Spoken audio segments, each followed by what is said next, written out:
Hello दोस्तों, आज के इस एपिसोड में हम देखेंगे कि इंटरनेशनल स्पेस स्टेशन आखिर काम कैसे करता है। बहुत लोग तो जानते ही नहीं होंगे ये है क्या, कि स्पेस में स्टेशन कहाँ से आ गया। लेकिन स्पेस में भी एक स्टेशन है जिसको कई देशों ने मिलकर बनाया है। तो उसी के बारे में आज हम देखेंगे कि वो आखिर काम कैसे करता है और उसको क्यों स्पेस में भेजा गया।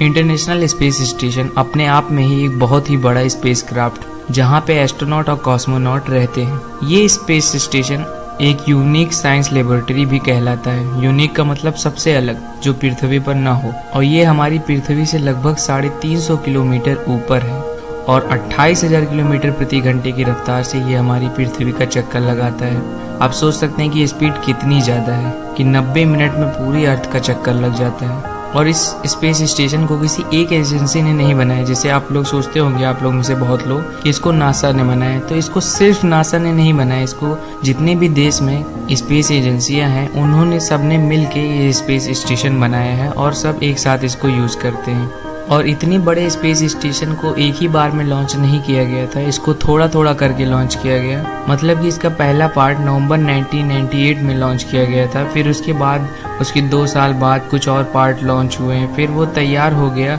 इंसानों के रहने के लिए। वो पूरी तरह से तैयार नहीं हुआ था, बस इंसानों के रहने के लिए वो तैयार हो चुका था। फिर 2 नवंबर 2000 में फर्स्ट क्रू वहाँ पे गया। मतलब फर्स्ट क्रू में जितने एस्ट्रोनॉट थे वो वहाँ पे रहने के लिए गए। ऐसा पहली बार था कि स्पेस में कोई रहने गया हो। स्पेस में तो पहले नील आर्मस्ट्रांग जा चुके हैं, लेकिन वो वहाँ पे रहने नहीं गए थे और ये लोग वहाँ पे स्पेस में रहने गए थे। फिर उसके कुछ समय बाद कुछ और पीसेस जुड़ती गई और वो 2011 तक पूरा स्पेस स्टेशन कंप्लीट हो गया, जैसा कि आज है। अगर हम ये देखें कि ये स्पेस स्टेशन कितना बड़ा है, तो आप इसको ऐसे समझ सकते हैं कि एक 5 बेडरूम वाला घर जिसमें 5 बड़े बड़े कमरे हों सिर्फ सोने के लिए, उतना ही बड़ा है ये स्पेसक्राफ्ट। और इसमें एक बार में 6 पीपल आ सकते हैं, मतलब 6 लोग इसमें रह सकते हैं। प्लस अगर कोई और आना चाहे तो वो भी रह सकता है। जैसे कि स्पेस स्टेशन में कोई प्रॉब्लम आ जाती है और उसको एस्ट्रोनॉट नहीं ठीक कर पाते, तो अर्थ से उसको ठीक करने वाले जाते हैं,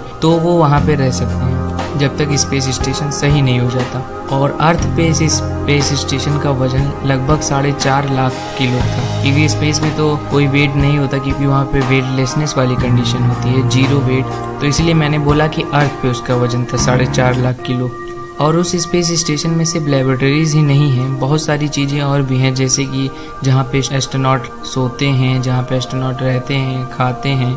और उनके एक्सरसाइज के लिए भी एक जगह होती है जहाँ पे इंस्ट्रूमेंट होते हैं एक्सरसाइज के लिए। क्योंकि इतनी कम ग्रेविटी में, भले ही वो अर्थ से ज़्यादा दूर ना हो, 350 किलोमीटर कोई ज़्यादा दूरी नहीं है, तो भले ही उतना दूर ना हो, लेकिन ग्रेविटी उतनी दूर पे बहुत कम हो जाती है। और उतनी कम ग्रेविटी में हम मनुष्य का, जैसे कि कोई इंसान है, तो उसकी हड्डी कमज़ोर होने लगती है, क्योंकि वो चलता तो है नहीं। तो इसीलिए वहाँ पे इंस्ट्रूमेंट होते हैं कि हम एक्सरसाइज कर सकें, अपने बॉडी को मेंटेन रख सकते, जिससे अर्थ पे वापस आने के बाद हमको कोई प्रॉब्लम ना हो। अगर हम एक्सरसाइज ना करें और तब वापस आ जाए अर्थ पे, तो हमको चलना बहुत मुश्किल होगा, यह हो सकता है चल ही ना पाए। और इस स्टेशन में बहुत सारी चीज़ें होती हैं, जैसे एक रेडिएटर होता है जो कंट्रोल करता है टेम्परेचर, कि अर्थ के जरा ही टेम्परेचर उसके अंदर बना सके वो। और उस स्पेस स्टेशन के बाहर कुछ रोबोटिक आर्म्स लगे होते हैं, मतलब रोबोटिक हाथ।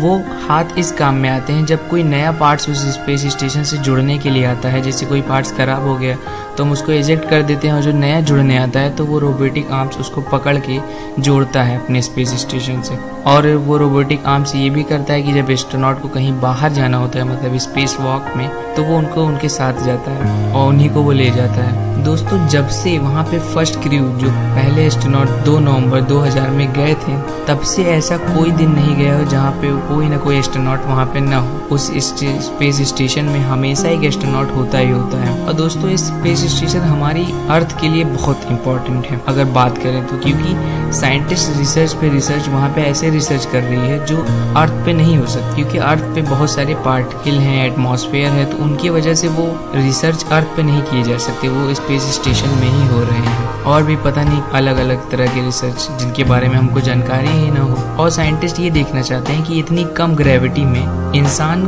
पे क्या इफेक्ट पड़ता है, क्योंकि जैसे हड्डियों वाला इफेक्ट तो मैंने बताया कि हड्डी कमजोर हो जाती है, तो ऐसा कोई और इफेक्ट है जो और भी पड़ता है, उस पर साइंटिस्ट रिसर्च कर रहे हैं। और ये भी देख रहे हैं कि स्पेस स्टेशन कब तक चलता है, और वो एस्ट्रोनॉट को सिखा रहे हैं एक तरह से कि अपने स्पेस क्राफ्ट को हम कैसे ज़्यादा समय तक अच्छे से रख सकते हैं, कैसे मेंटेन कर सकते हैं। जैसे कि हम अपने घर को अगर ना मेंटेन करें तो हमारा घर एकदम बेकार हो जाता है। नहीं, क्योंकि हम लोग अर्थ पे रहते हैं तो हम लोग मेंटेनर वापस बुला के अपने घर को सही कर लेते हैं। लेकिन अगर कहीं स्पेस ट्रैवलिंग करते समय कोई स्पेस क्राफ्ट खराब हो गया, उस स्पेस क्राफ्ट को सही नहीं कर पाएंगे। तो इसीलिए बहुत ज़रूरी है कि एस्ट्रोनॉट को आए कि अपने स्पेस क्राफ्ट को कैसे अच्छे से रखते हैं, तभी फ्यूचर में स्पेस ट्रैवलिंग पॉसिबल है। तो दोस्तों, अगर ये वीडियो आपको पसंद आया तो आप इस वीडियो को लाइक कीजिए, शेयर कीजिए और इस चैनल को सब्सक्राइब जरूर कीजिएगा।